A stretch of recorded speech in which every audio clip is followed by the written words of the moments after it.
Selamat pagi, Bu Kristia. Kami dari kelompok 5 akan membahas tentang contoh pemanfaatan wawasan mengenai subbudaya dan siklus hidup rumah tangga bagi strategi pemasaran. Kelompok 5 terdiri dari saya sendiri, Gregorius Panjijaya NIM 045, Katarina Yunita NIM 058, Dianira Patricia NIM 060, Jordan Melria Nugraha NIM 062, Wifron Lasandi NIM 063, dan Adam Pratama NIM 064. Pengertian subkultur dan subkultur etnis. Yang pertama, subkultur adalah segmen dari budaya yang lebih besar yang anggotanya berbagi nilai-nilai yang membedakan pola perilaku. Nilai dan pola perilaku unik yang dimiliki oleh subkultur anggota kelompok didasarkan pada sejarah sosial kelompok serta situasi saat ini.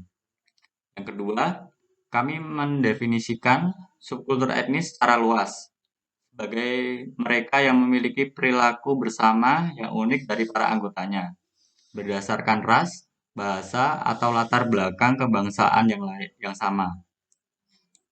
Dalam hal ini, kami menjelaskan subkultur etnis utama secara terpisah.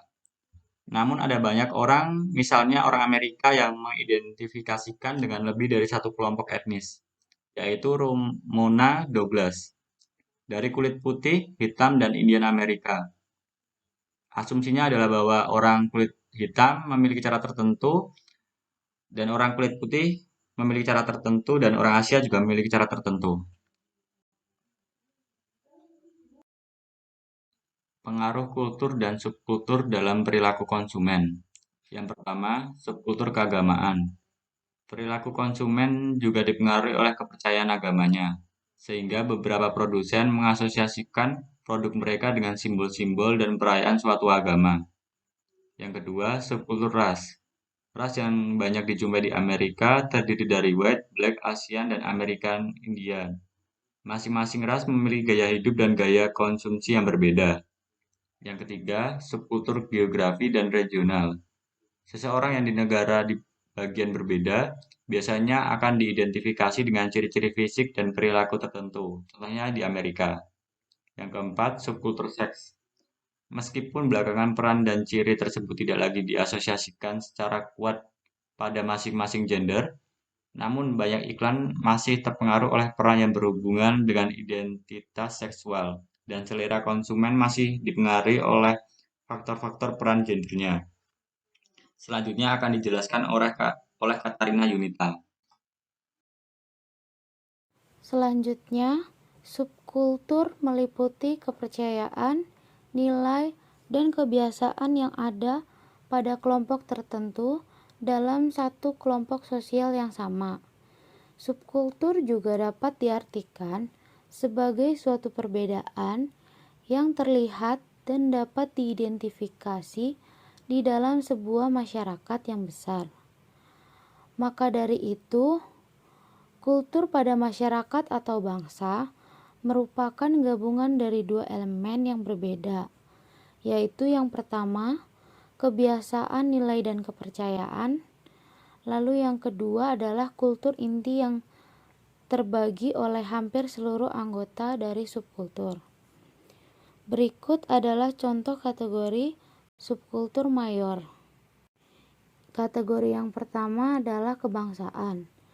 Subkultur kebangsaan bagi banyak orang akan mendorong konsumen dan mempengaruhi apa yang dinilai dan apa yang akan dibeli, karena konsumen akan merasa bangga dengan bahasa dan adat leluhur.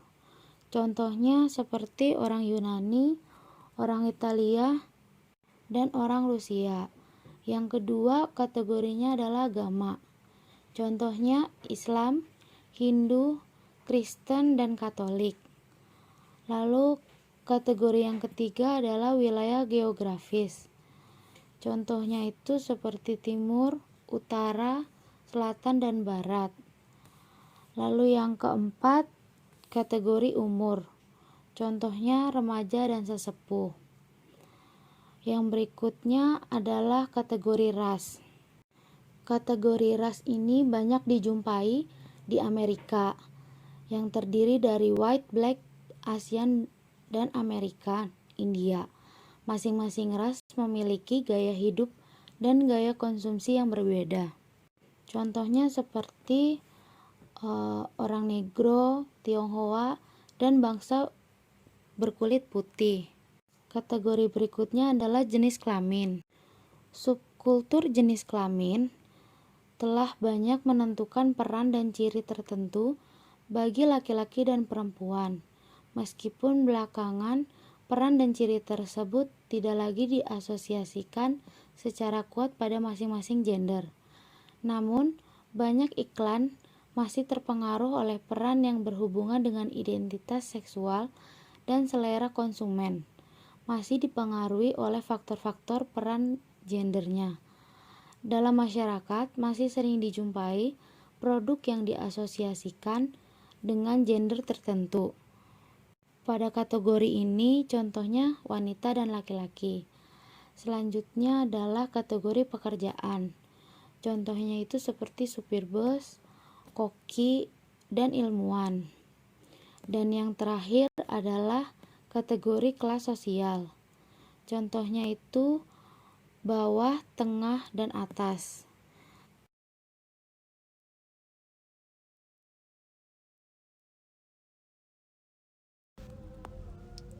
Saya Denira, di sini saya akan menjelaskan mengenai subkultur berdasarkan segmentasi konsumen.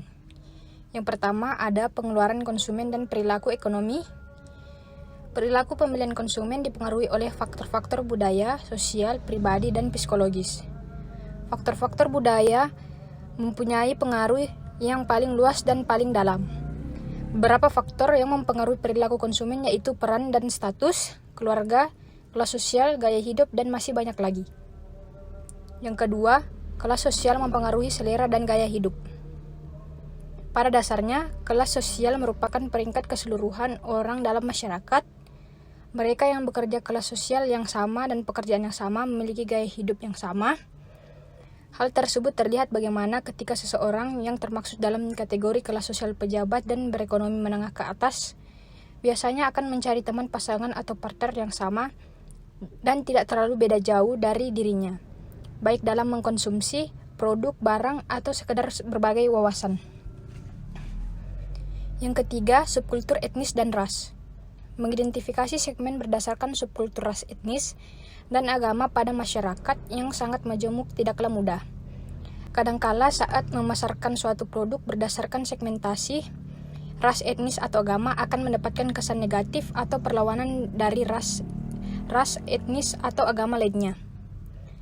Berdasarkan hal di atas, maka subkultur konsumen berdasarkan etnis, ras, dan agama memainkan peran besar dalam membimbing perilaku konsumen. Identitas konsumen sebagai besar dipengaruhi oleh subkultur mereka. Begitu juga dengan keputusan pembelian sebagian besar dipengaruhi oleh kesamaan etnis, ras, dan agama mereka.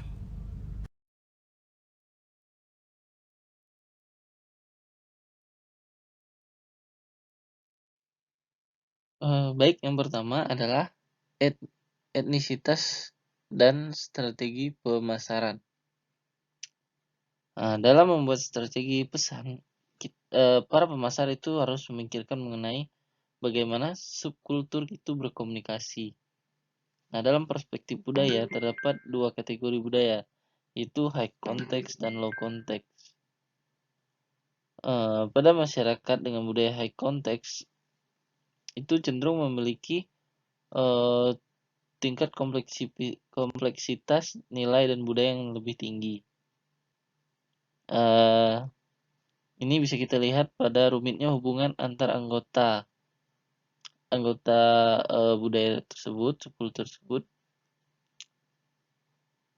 Lalu sebaliknya, kategori masyarakat dengan konteks budaya rendah itu lebih memiliki kebebasan dalam berhubungan antar anggotanya.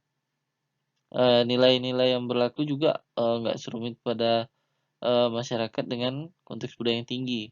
Nah, hal ini bisa kita lihat di Indonesia. Contohnya orang Jawa yang penuh basa-basi, tata krama. Nah, ini adalah contoh dari high context. Nah, berbeda dengan orang Jakarta yang lebih terbuka, ceplos, dan dalam tanda kutip di sini semau gue. Nah, itu termasuk pada low context. Nah, begitu juga dalam menginterpretasikan sebuah pesan iklan. Biasanya budaya high context akan lebih sensitif dengan simbol, gerak tubuh, dan nilai yang terkandung dalam sebuah iklan. Lalu, kedua, apakah etnis adalah target yang bergerak? Nah, mengidentifikasi segmen berdasarkan subkultur, ras, etnis, dan agama pada masyarakat yang menjemuk seperti Indonesia ini tentu tidaklah mudah. Nah, kadangkala saat kita memasarkan suatu produk yang berdasarkan segmentasinya itu ras, etnis, atau agama, itu tuh terkadang kita tuh bisa mendapatkan kesan negatif atau perlawanan dari ras, etnis, atau agama yang lainnya yang tidak termasuk dalam segmentasinya tadi. Nah, strategi produk yang dipasarkan dengan subkultur etnis tidak selalu dimaksudkan untuk dikonsumsi hanya pada subkultur etnis tersebut. Bisa juga, namun dapat mengacu pada nilai atau identitas produk yang terkait dengan keunikan dan kelebihan etnis tertentu, atau bahkan konsep kreatif iklan untuk menarik audiens. Nah, saya ambil contoh di sini, misalkan iklan Sajojo pada produk Kuku Bima. Segmentasinya bukan hanya pada masyarakat atau subkultur Papua, namun yang diambil di sini adalah keperkasaan dan ketangguhan etnik Papua lah yang ingin disampaikan dalam iklan tersebut. Nah, begitu juga dengan iklan lainnya yang merepresentasikan suatu subkultur etnis tertentu. Lalu yang ketiga adalah stereotip etnis dan ras. Nah, menurut Solomon, subkultur memiliki stereotip yang kuat terkait dengan identitas kelompok mereka. Nah, anggota sebuah etnik tertentu diasumsikan memiliki sifat-sifat tertentu, meskipun asumsi ini juga kadang sering keliru. Nah, sifat-sifat ini bisa berkonotasi positif dan negatif, tergantung dari niat dari si komunikatornya ini. Nah, melalui media film disebut-sebut, memberikan kontribusi yang cukup besar untuk menciptakan sebuah stereotip. Baik, selanjutnya akan lanjutkan oleh teman saya. Selanjutnya, di sini saya akan menjelaskan bagian yang ketujuh, yaitu akulturasi dan model pembelajaran progresif. Nah, di sini menjelaskan bahwa pada dasarnya satu produk dari negara atau daerah asing dapat diterima oleh budaya tertentu melalui sebuah proses akulturasi, yaitu suatu proses sosial yang timbul manakala suatu kelompok manusia dengan kebudayaan tertentu dihadapkan dengan unsur dari suatu kebudayaan asing. Nah, contohnya yaitu seperti apa? Misalnya produk makanan cepat saji dapat diterima dengan baik oleh konsumen Indonesia karena kemampuannya dalam berakulturasi dengan budaya masyarakat Indonesia. Nah, dapat dilihat dengan adanya variasi perkedel pada paket yang disediakan tanpa menghilangkan produk aslinya, itu seperti burger, hotdog, sandwich, dan lain-lain. Selanjutnya yang terakhir adalah agama dan konsumsi.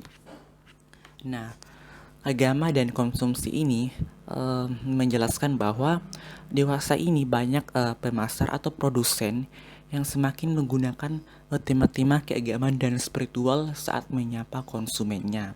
Sebelumnya, strategi pemasaran dengan unsur agama dan spiritual sangat dihindari, namun saat ini hal tersebut telah berubah seiring kebutuhan dan keinginan pasar yang ingin lebih disasar secara segmented.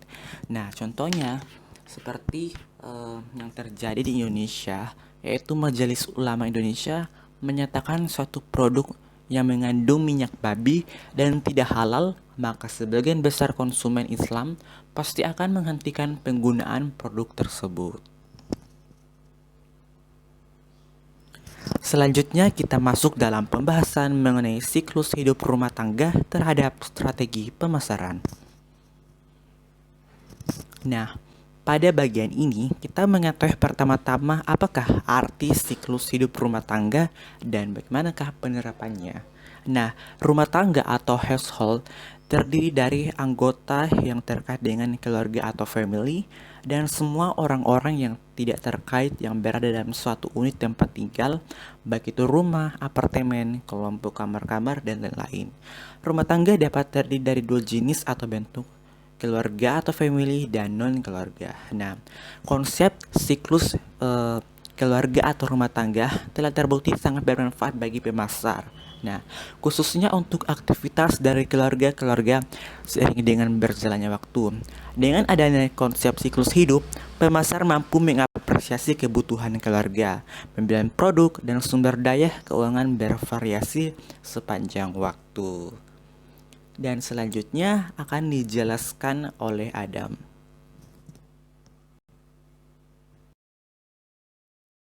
Selanjutnya ada gambar kegiatan ekonomi dan siklus aliran pendapatan yang dapat dijelaskan bahwa masing-masing pelaku ekonomi memiliki peran masing-masing sebagai berikut.